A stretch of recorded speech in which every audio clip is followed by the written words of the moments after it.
So good evening, everyone. My name is Tere Paniagua. It is my pleasure to welcome you to this cruel April, snow and everything, just for us today.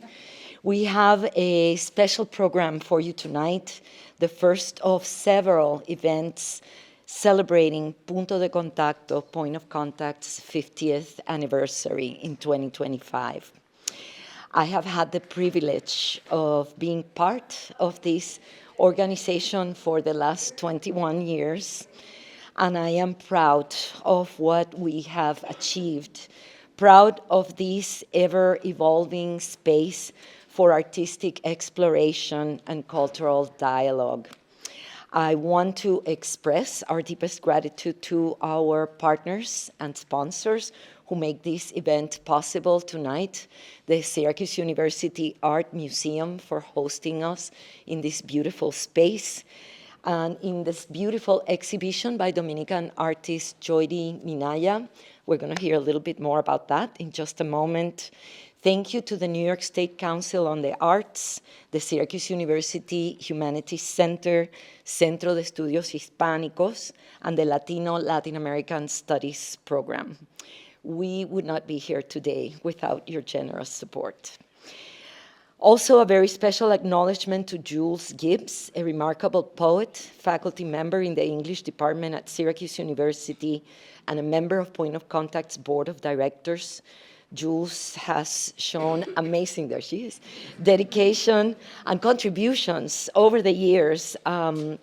It really has been an invaluable support in sustaining this Point of Contact program, our annual Cruel April poetry series, and our poetry collections. Tonight, we also take a moment to honor the memory of a dear friend, Michael Burkhardt, an admired poet, a longtime professor here at Syracuse University. Michael passed away last December. We miss him. Michael shared a profound friendship with Pedro Cooperman, the visionary founder of Point of Contact.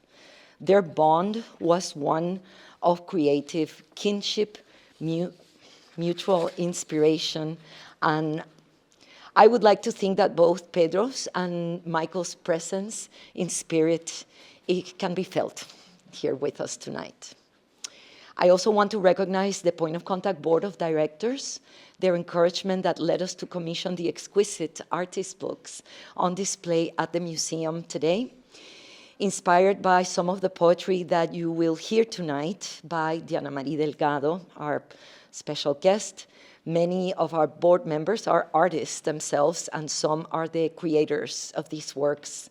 A special welcome to those with us this evening, Joseph Kukielski and Juan Juarez, studio arts professor here at Syracuse University and president of our board.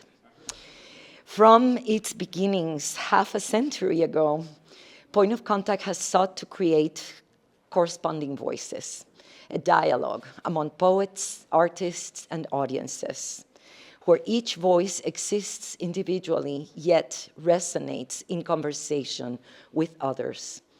Pedro Cooperman often spoke of fecundation by otherness, a celebration of diversity and inclusion that shaped every volume of corresponding voices.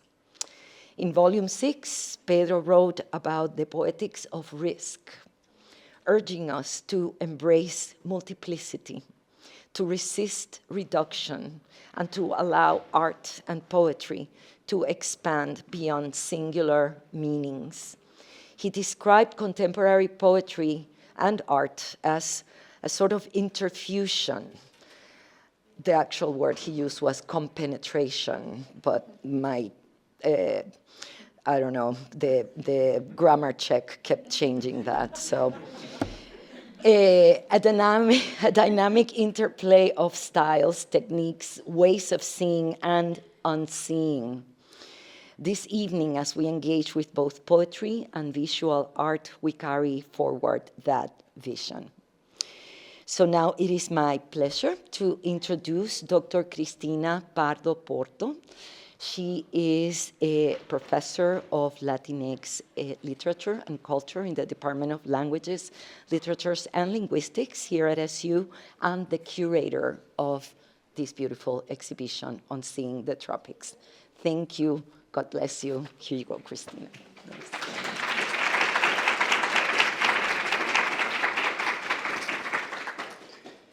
Thank you, Tere, and good evening, everyone. It's such an honor to welcome you to this special edition of Cruel April Poetry Series held in celebration of the 50th anniversary of Point of Contact. Tonight feels especially meaningful as we gather here at the Syracuse University Art Museum surrounded by Joyri Minaya on Seeing the Tropics at the museum, an exhibition I had the privilege of curating. The show, as you see here, brings together artworks by the New York-based Dominican artist Joyri Minaya alongside pieces from the Syracuse University Art Museum's collection to explore and challenge ideas of tropical landscape, racial representation, and gender-based stereotypes in visual culture. In curating these works together, my hope was to invite you, viewers, to question the visual codes of colonialism, exoticism, and tourism, not just in the Caribbean, but more broadly, and to consider how these ways of seeing still shape the present, especially the lives of Latinx communities.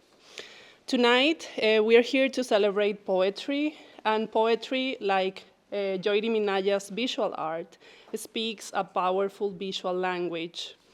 Poetry taps into metaphor, into representation. And this exhibition asks, what does it mean to challenge representation? What does it mean to see, especially in the context of underrepresented communities? And how might unseeing become a form of resistance? I hope you'll have a chance to explore the exhibition if you haven't already, but for now, I invite you to let this art that surrounds us to linger in the background as we turn our attention to our featured guest tonight. It is a true honor to introduce you to the poet Diana Marie Delgado. Grounded in her experiences growing up Chicana in Southern California's San Gabriel Valley, her writing reflects themes of community and personal transformation. I was recently given a manuscript of her poems, works previously published in literary journals, but not yet gathered in a single volume, and I believe we are gonna hear some of these poems.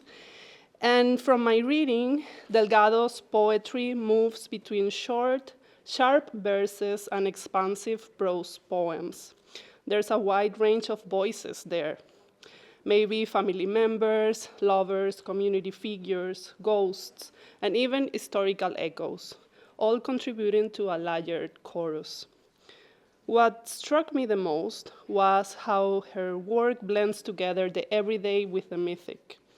There's a strong sense of place, street names, corner stores, backyards, but also a dreamlike quality of the poems. At times, it feels like reading a family photo album marked with secrets or a map constantly rewriting itself. Delgado writes from and about the Chicana experience with deep specificity. Her imagery is sensorial, it is tactile. You can feel the heat, the taste the food, see the streets of the barrio. The poems don't shy away from difficult truths. Addiction, violence, girlhood, sexuality, all filtered through a feminist lens that questions inherited roles and power structures. Formally, Delgado's poems move with a kind of deliberate resistance. They fragment, shift, and reassemble. They refuse an easy reading. And that resistance feels essential today. It mirrors the survival stories we need to carry forward. Diana Marie Delgado earned a BA in poetry from UC Riverside and an MFA in poetry from Columbia University. Her work has been supported by the National Endowment for the Arts, Hedgebrook, UCross, and Breadloaf. She is also a proud Macondo and Canto Mundo Fellow, two respected literary communities for writers of color committed to art and social justice. As a dedicated cultural worker, she has partnered with organizations like the Clinton Foundation, the Coalition for Hispanic Family Services, and the University of Arizona Poetry Center to uplift underrepresented voices.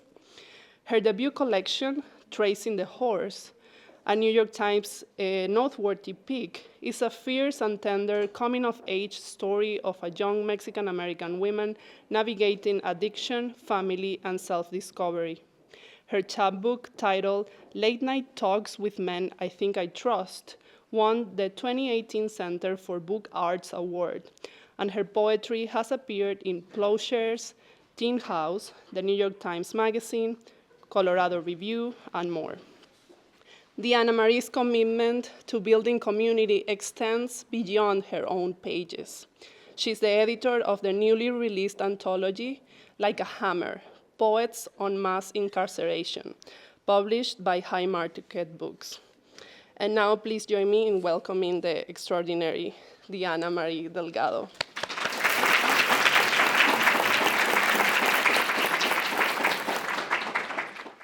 Thank you so much, Christina, for that beautiful introduction. It's very cold here.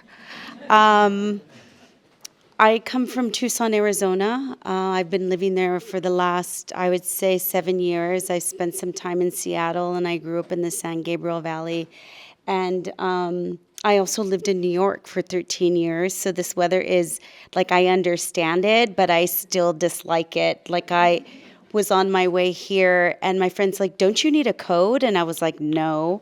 And she's like, no, you need a coat and a pair of tights. So that's how come I'm summer and winter at the same time here. So resistant to this weather. I want to thank Tere. I want to thank Alexander. I want to thank the Syracuse Art Museum. I want to thank Punto de Contacto. I want to thank Cruel April. I want to thank the visual artist who created work that I could not even imagine could exist in such a way that was both reflective of the work, but it built upon the work in such a way that it spoke its own language. And that's what I really love about these types of collaborations, is that you then get to extend the conversation, and you get to connect with people that might not be able to pick up the book or read the poem, but now I think more people are going to be able to understand and sort of enter into the dynamic of these two worlds. So thank you so much. Beautiful, beautiful work. I mean, I took some time to walk around and see some of that work, but thank you. Yeah, Christina, come on. It's beautiful, beautiful. I'm going to begin and reading some of the poems that were used to create some of the work that is featured here tonight. And then we'll kind of see how I do with time. And then I'll talk a little bit more. Maybe I'll read from my first book. One of the great things about the work that I'm about to read is that it's been published, or you could find it maybe possibly online, but this has not been captured in a book yet. Last dream. I wish I could stop bringing myself to Jesus. He comes and goes like a sister who rents the back house and refuses to sell her dogs. I walk into the kitchen and say to my mother, who is at the stove stirring beans, I've lost my sight, but she doesn't turn. The following morning, I leave through a door I make in water, a tear I find in the shallow of my back.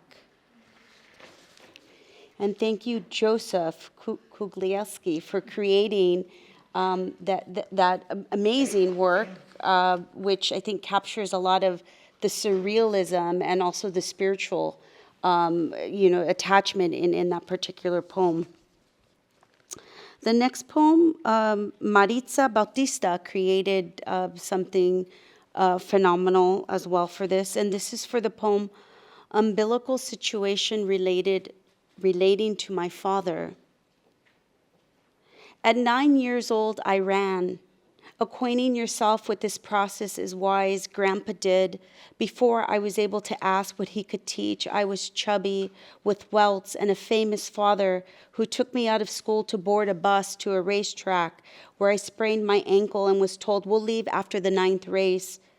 But he only left cigars that burned cherry red holes through me, so that now grown, riding my bike from Kmart where they pay me in cash, I'm happy to sit below a coat of arms on a Naugahyde couch, counting cash in the middle of summer with a box fan.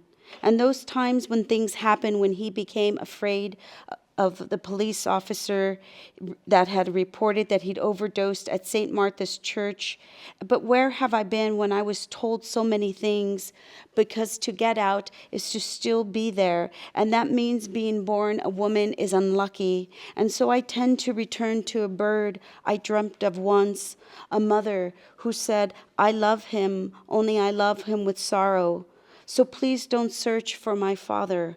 He is homeless and paid in cash to pick up a broom and sweep.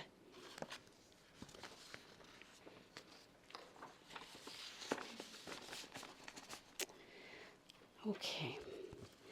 The next work I'm about to read reflects my interest in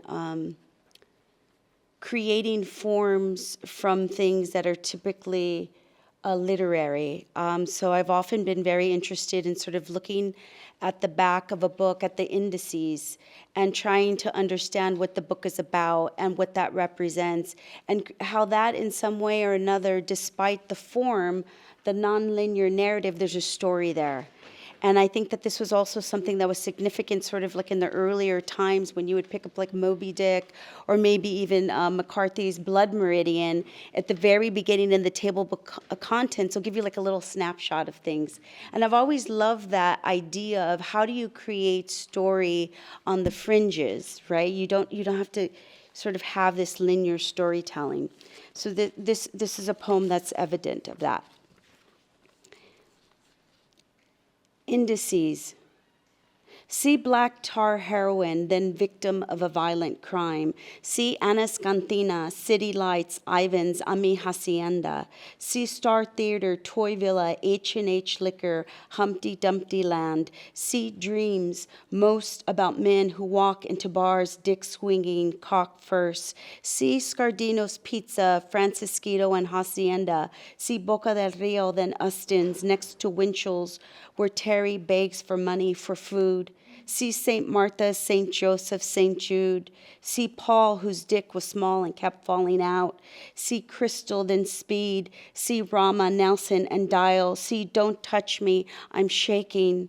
See Dad stabbing Mom in the back for 25 years. See Texas Chainsaw Massacre, The Exorcist, Tough Turf, Scanners, Faces of Death. See Nopales and Grandma out back scraping the splinters from the pads with her rusted knife.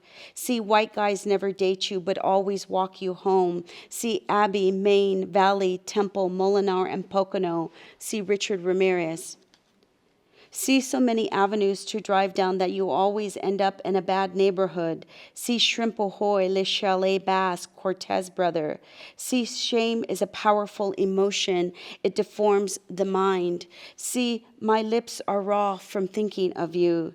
See Big Bassett, Valinda Flats, Almonte Flores. See El Dolor es tan grande. See Que Vivan los Muertos. See Dad naked jumping into the Pacific Ocean, wrestling Uncle Philip, giving him a hickey.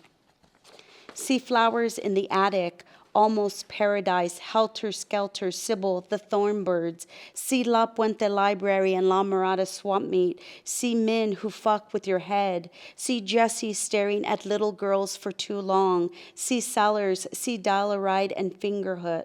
See 1984.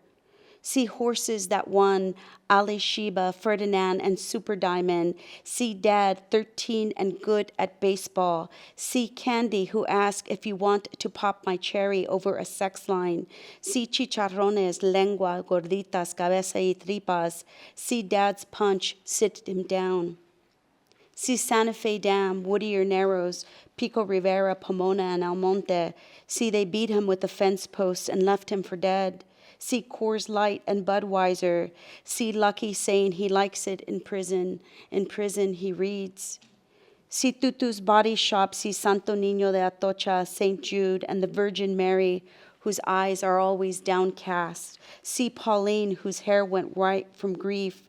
See her son was murdered. See cousins before they got into drugs. See stabbed. See your mother's curse, so your curse. See Maria de Jesus from San Juan de Abajo, Nayarit. See men who bury houses. See the Lord is my shepherd, I shall not want. See dating at 14. Imagine what that's done to our minds. See first kiss, what it felt like to tingle. See Eva, Diane, Vanessa, and Lorraine. See the dusk wrapped in aluminum foil, tacos being eaten. See girls without fathers. Si los hombres son como niños. See the moon, a little rock we hold in our sleep.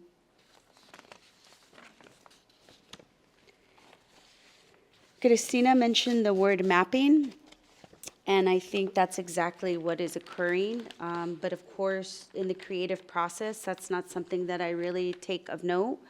I'm somebody who likes to dive down really, really deep, and I bring up all these memories and things, and then I lay them out, and then I begin trying to understand what shape they would like to be in. And in that case, that was more of a longer poem that wanted to visually and also verbally map the city that I grew up in. So I mention a lot of the books that I read, the people that were there. I pulled from journals, and I also pulled just pieces of things to make a constellation of a period of time. I was able to spend time over in Teotihuacan. I received a grant, and I was able to go and, see the Pyramid of the Sun and the temples, and I spent time in Mexico City. And one of the things that really affected me was this idea around what the mindset would be of someone who had agreed to be sacrificed. Like, what would that person really sort of understand the afterlife to be, or what that honor would be? So I began writing some poems about that, and this is one of them, and it's a persona poem written from the voice of someone who has experienced that. Afterlife, circa 100 BC, Teotihuacan. I am no longer afraid.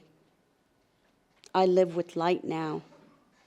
Every morning, one small bead appears on my collarbone like a necklace. I have been dead for years. My son was never born. A grape, he sleeps behind my intestines. He is a color I have never thought of. Thrown from that temple, I am where I am going, never having to step on ground, moving through this world until I shatter.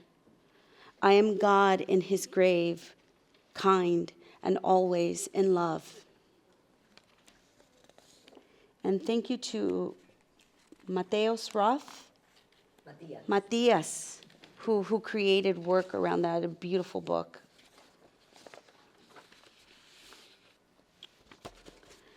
So I spoke a little bit about, someone mentioned the word chorus, and there are these polyphonic elements to my work where I'm capturing the voice of someone most of the time that I know, where there was always this moment that they're not aware of, but they keep repeating the story to you, right? Like I don't know if you've ever sort of spent time with people who I was able to meet, my great-grandparents in Mexico and my grandparents, and they would always tell me the same stories all the time. And it was really interesting to me because I felt that they were pivotal to them for some reason, but they actually were not clear what that was. And my mom would always tell me the story of this situation that happened to her when she was a little girl, and it took me about 10 years to get it right, and it's a prose poem of about, I would say, it's actually, I turned it into one sentence. And this is what the story that she kept telling me. Easter. Jenny, I think was her name, told me to come over, and when I got there, she, all dressed up, told me to sit down and wait on her bed, and after which she brought out a shoebox from another room, and she took off the lid, and she showed me the baby chick inside, saying, "You can look, but you cannot touch." And then she started, with hands already like those of a woman's, to slap me hard across the face, again and again, until, upon hearing her mom call for her, she left the room with the door open, and which I shut with my foot, so she wouldn't see me put my hands in the box and squeeze until I heard a pop.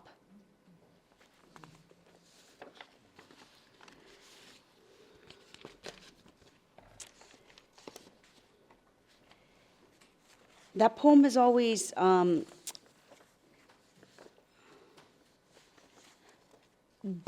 it's waited a long time to be told, and I think it's one of those things that I was afraid of it, even to talk about that. And I think that highlights a lot of my work is to go where I feel afraid, to go where I feel shame, to go where I feel discomfort. And it's part of my motivation to highlight that, the Latino diaspora is not just one thing, that we're all of these different things. And in that menudo, we also have, on the day-to-day, we deal with a lot of challenging situations, and, that are universal, that are universal. People to run from. After dinner, I mailed back to my father in a suitcase. The tablecloth is edible, gold is edible, God is edible too. Don't believe the words on their table, they're not food. I'm worried someone will walk in and take my plate away. The men I grew up with ate white rice, burritos. Sometimes the stars feel nearby. Sometimes they write.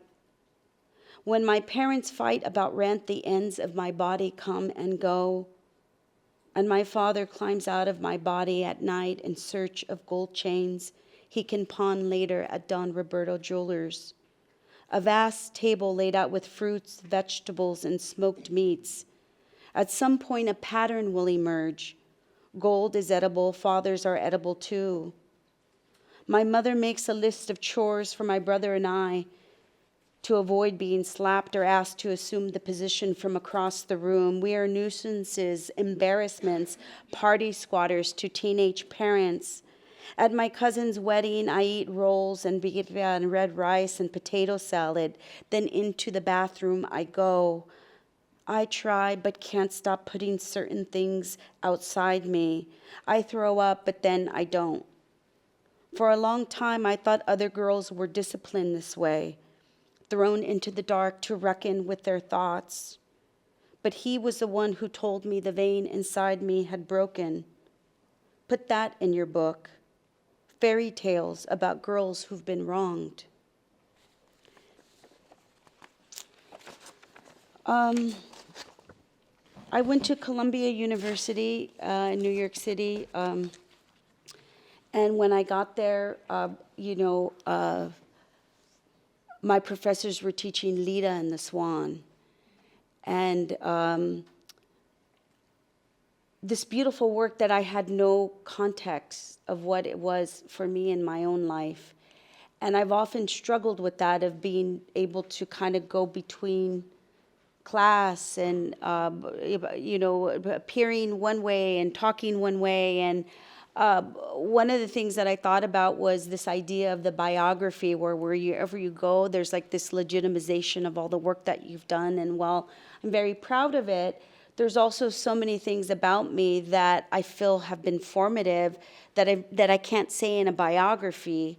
And so what I thought was I'm going to sort of circumnavigate that and write my own biography that someone would, potentially not say at a reading. So this is sort of the unauthorized biography.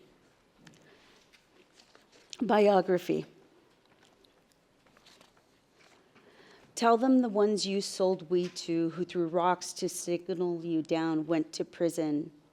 Tell them there were dreams you couldn't shut off. Tell them you struck moon because moon represented mother. Tell them you meant to keep that with the crucifixes, knitted booties, and the stories of Chavez Ravine. Tell them your father broke a watermelon and took the heart. Your brother was shot, tell them. Your house was shot, then your brother was shot again. Tell them your parents passed a pickled pig foot between them and watched faces of death. Why did the Aztecs want so many hearts? Tell them. Tell them after watching porn you have yet to see a woman experience pleasure, not that kind and not that way. Tell them your uncle's heart gave out and you found him standing at the sink next to a pot of eggs. Tell them you went to wake her and she disappeared. Tell them he was kind and how she said, that's abuse, and you said, no, it wasn't. Tell them he drank T-Bird, your mom did time, and Sybil Brand, the town smelled of dog food. Tell them you severed his head and searched for a place to bury it. I come from crazy, from sit the fuck down. There's a lot of stars out here. Come out, touch them.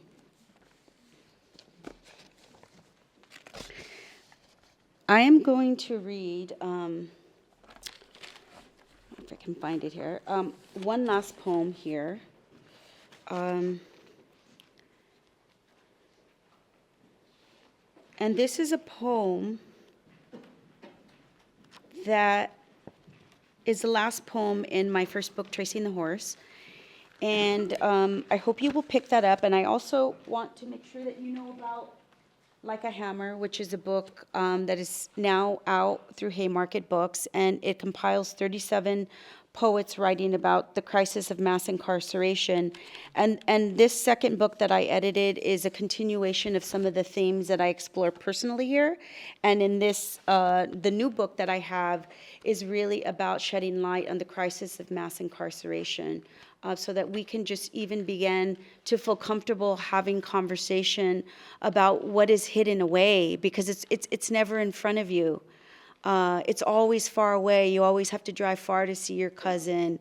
You always can't really see them in person. It's all now through video. And this is going to continue to escalate if we do not begin to understand that this is something that is actually affecting you now. And will continue to actually escalate unless we begin comfortable even coming together with people we disagree with about what we need to do about it. But it's about reform.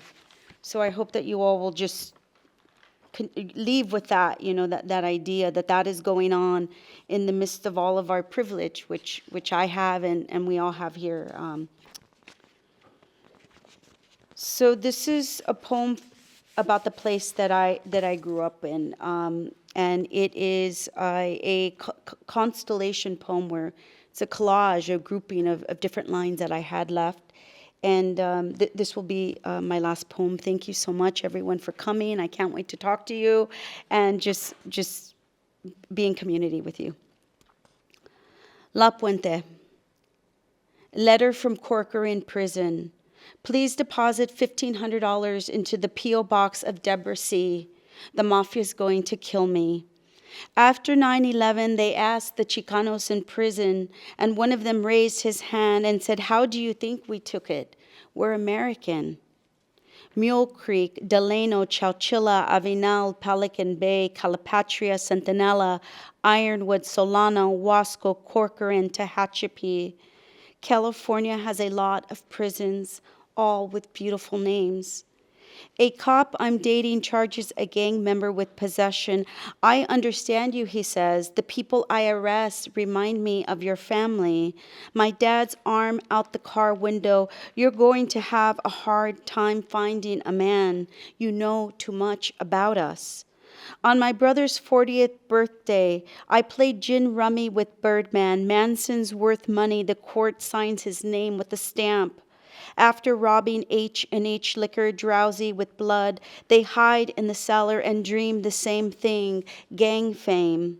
Driving to the methadone clinic, addicts are lucky. They get to focus on one thing their entire life. My dad is drunk and he says Cornell, Princeton, Pepperdine. The names sound like exotic spices when he asks, "Where are you going to?" On a bench at La Puente Park, he says, "Call my manager. He stashed 10,000 for me." And then from his backpack, he pulls a dead watch. I live next to a train crossing on Valley Boulevard, the sky above pink and gold stars. Summers were horses traced on denim, my youth unfolding, paper fan. Thank you.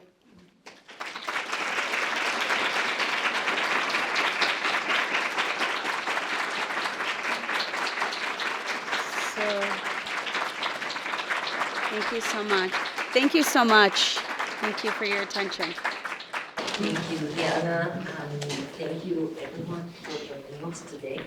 We can take a few moments if anybody would like to share, comment, ask a question, have a little bit of a conversation. We can spend a little bit of time. Absolutely, yeah, I'd be happy to share. I have a question. Yes. In the first poem you read, it's a poem that I had read previously, and then the last line, something about a tear in my back. Yeah. I read it as tear. Mm-hmm. I wonder if you did that on purpose. You chose that word with double meaning.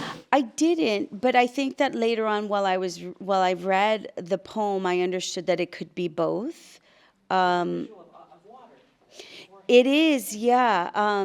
But I didn't, I think that in that particular poem, there wasn't much sort of thought around sort of like the duplicity of that particular word.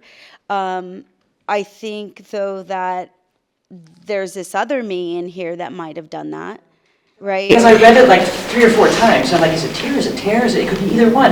Yeah. Kind of fascinating. Oh, it's great, yeah. That was just. No, that's great. I think that there are a lot of images of water in my work. I think I've done a lot of Jungian, sort of reading a lot about that, and I think a lot of it has to do with energy and the unseen. When I was working on my first book, a lot of the things that I did was reread Freud's Uncanny, and try and inhibit the poems with this sense like you've just walked into something that something really bad just happened, or it's about to happen. And I think that that's the energy of potentially the water, right? Because it's clear, it's fluid. There's a lot of energy there. But to your actual question, I think it can be read both ways, and people are welcome to sort of read it however it is that they think it is more appropriate. Yes. To add to that, I worked on the book on that poem. Oh, okay. And the calligrapher who wrote the words, your words, was questioning me about whether you indicated the word as tear Oh, wow. or tear. And what she wanted to do, which exhibited courage like your poems do, but I did not, I lacked the courage. She wanted to take a drop of water and smear. Oh, interesting. The word. I did not have that courage. Yeah. But you do. Yeah, no, I like that you said no. I think we're on the same sort of like, I have courage in certain instances, but yeah, I think that would have potentially been too literal. Like if I was somebody, so we may be thinking the same thing. Yeah, I think that my poems come from a place of really wanting to be in conversation and to have almost like a side conversation with someone around things that you may not necessarily tell to a stranger, And then I think there is something to that, because when I'm writing alone, and I write visited by this other part of myself that is not who I am in my day to day, right? So then I stand here and I read my poems and my face turns really red, because I think that there is an element of embarrassment to it. But I still stand with the work, because it is part of me. But I think that there's both courage, and there's also sort of embarrassment and shame to around writing about these particular topics. Yeah. 1931 back there. Hey. So, I mean, I haven't written poetry, but I know with poetry especially, there's a lot of compromising, scrutinizing over words, throwing together millions of different ideas together until you have something. And I know that if I were to ever try doing that, I feel like I would never make anything. And I wonder, how exactly do you find a state of being okay with what you finish with? You have to develop a very strong relationship with the identity of the poem, so that you know that you've helped it reach its full potential. And then you can leave it alone. I think that one of the things that you always want to consider is that if you are embarking on not a career, but to write poetry, I feel that it's more about the poet and not the poem. And when you think about it that way, you're able to leave things at a certain point so that you can continue the creative process, because then you evolve and you become the guardian of these poems, a better guardian. And so I'm someone who takes a very long time to finish things. So like a poem can take 5 years, it can take 7 years, but I'm always working, I always have a lot of material to work from. I would say figure out what is the return in the creative process and lean into that, because I think that is really what it is about, is being able to experience that relationship with art. That is really why I keep coming back to it, even though it's completely frustrating, demoralizing, and also like unpredictable. You just don't know. But what you have to do is you do have to pay attention and be in relationship even with the stuff that doesn't really go anywhere. I mean, I have 100 binders of failed things. But I know that as the poet, that at some point I will do something that I will say, okay, it's done. So I want to encourage you to do that, just so you can keep writing, because I think part of the thing is like many people don't write because they become discouraged. It can be very discouraging. Yeah, that's a good question. Yes. Earlier you mentioned the connection between images and the poetry. And I couldn't help but, when reading your poems, getting this very strong imagistic, kind of response. Almost filmic, and I was wondering how filmic experience, resonates with your poetry. Well, I think there is I say this after sort of doing it for so long, not because I know or I kind of come to, but like I think there's a dreamlike, there's this motivation to capture the dream, the other life that we have when we close our eyes, and the symbols that are presented to us. And I think that I'm very attached to those things. I record my dreams, I write them down, I see the patterns, and occasionally some of those dreams will turn into poems, but very rarely. But I think the symbols, that's it's image driven, because I think that in our dreams we're able to tell ourselves stories that are emotion laden just with random things. They're images that we're seeing, but you could see like a teddy bear, but it had red eyes, and you're like, I was so scared, right? Like there's just like a different way of sort of overlapping them. And I'm a big film person. I lived in New York City for 13 years, and visual art, as well as like sound installations and things. I've also done playwriting. Like I'm really about being interdisciplinary, even when I'm doing my work, and I think that that's helpful. But yeah, definitely film is something that has inspired me. But I do have like maybe a poem or two about the Wizard of Oz in my is it in the book? It is in my book, where it's kind of uses a little bit of the history of someone who had committed suicide on the set of Wizard of Oz, and somehow or another I used that in a poem.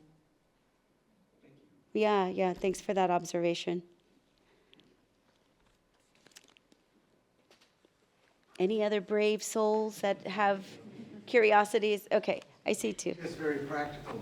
I mean, thank you for these marvelous poems. Thank you. So I want the long one based on the indices. Yeah. See this. I want to read that again. So will that be published in the? I think someone made something from it. I think it's here. It's in here. Okay, terrific. Yeah, I think the poem is there. That poem is not, it was published in a journal, but that's part of a new project that I still have yet to publish. Yeah, thank you. That was sort of initiated. I went to something over in this little place in Brooklyn, and I walk up, and there was this visual artist who had done something similar, but it was all with just the Smiths lyrics. And it was like this deluge of all of the stuff from the Smiths. And I was so jealous. And I thought, how is this telling me something and making me feel something? It's not even the visual, it's the words, but I'm remembering all of these things about these songs. And I tried to do it for a very long time, that poem. And then in the end, I figured it out, and I was like, oh, this is how it should be. But yeah, definitely inspired by this idea of deluge. There was something musical because you would do these sort of incantations of names and places, but then it would be punctuated with a beat, which would be a very sharp image of an action or something like that, like the stabbing, whatever it is. But Yeah. the rhythm and your reading of it was so very powerful. Thank you. Thank you. Takes a long time, but then sometimes I get it right. So that's good to hear. There was someone else that had, yes. I was just wondering what other poets inspire you or you admire, or like other pieces of media that kind of inspire your poetry or just inspire you to write. You know, that's such a tough question because we're inundated with so much content, and then you're like on the spot, and I'm like, oh my God, who am I going to say? I think, I'm very inspired by like ambient music. William Basinski's, what is it called? Yeah, the disintegration loop. I really enjoy that. I like things that are sometimes muted. I'm always trying to look for things that sort of are universally connected to my own experience. I read avidly. I think the best work that is being done right now is work in translation. And I'm sorry, America and my other chica, but like I think right now the work in translation, both in poetry and also short stories and novels, like they're knocking it out of the park. And it even takes them a few years to get us the work. So it just depends. I mean, of course, I love Bolaño. Who doesn't love Bolaño? Bolaño. A lot of the Alejandra Pizarnik, Mexicana, like there's just so much, we have access to so many things. But like things like that, I think visual artist, Nan Golden, a photographer, there's just so many things that influence my work. It's hard to kind of like pin it down. Yes? Is there anything you would say to like someone who's kind of new at writing, like just advice or anything like that?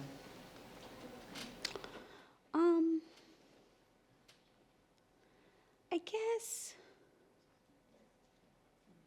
to trust your own journey. If you want your voice to be authentic, you can't go around asking everyone for advice around how you do it. I think we lack a lot of originality because we're doubtful, and we lack also like models of that.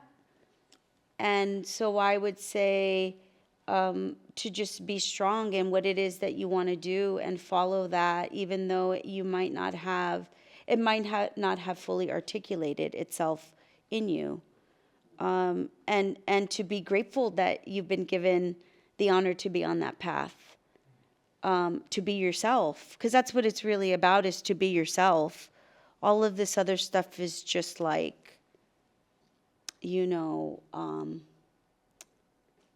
it's like the fringe benefits, you know, you get to do all these other things. But for me, the real aspect of being an artist is that you finally get to be yourself, and you get to externalize that self to others. And most people, as you become older, I think, you begin to understand that most people don't get that opportunity.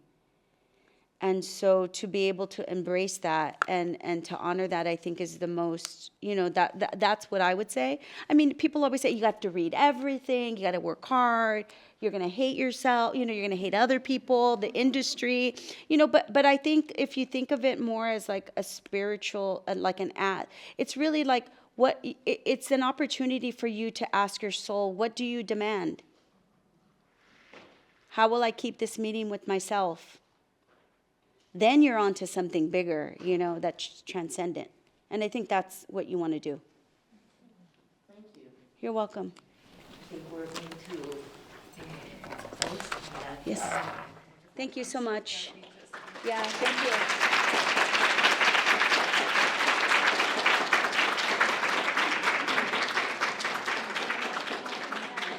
Before we leave, a little short thing. It's 50th.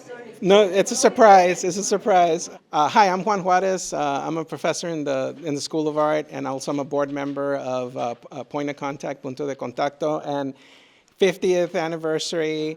And the board wants to give you a small token of appreciation, Tere, for all the hard work, all the hard work you do.